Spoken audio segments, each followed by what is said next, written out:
So what motivates us? We're here with Dr. Kathleen Patterson of Regent University. How's it going?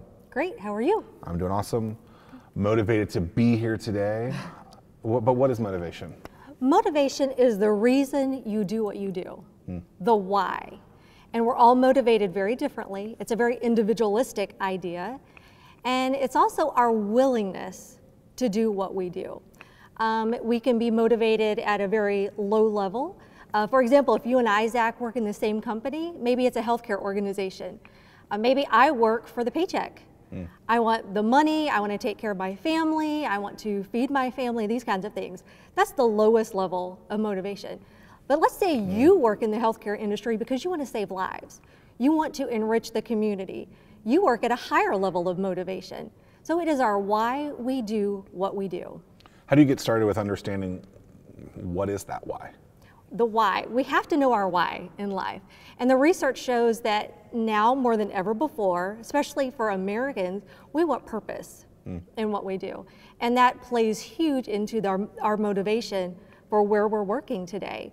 We want to work in organizations that are not just about producing XYZs. We want to work in an organization or a company that makes a difference in the world. And that taps huge into the millennial mindset, and even with the Gen Z that's coming up. Is a motivation something that there's a metric associated with it, so like you know that you're getting closer to that? Like if you're motivated or your goal is to be happy, like do you have to be able to have a data point behind that to know that you're doing it, or how does that kind of work? You know, it's really funny because the research shows that it's all over the board. What motivates you can be totally different than what motivates me, and what motivates you today can be different than what motivated you yesterday.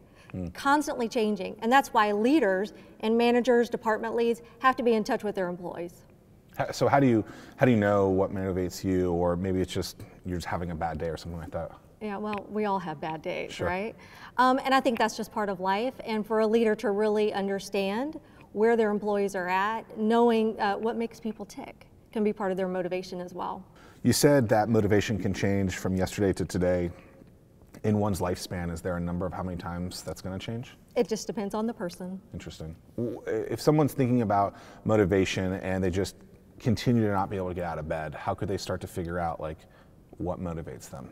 You know, I think it really becomes with a lot of just self-seeking. Why am I here in this world? USA Today asked the question of their readers, if you could ask God or your supreme being any question you wanted to ask, what would it be? And the number one answer was, why am I here? We all want a purpose in life. Love it. Kathleen Patterson, thank you so much. You're welcome. Watch Connect, Sunday mornings at 9 on 13 News Now.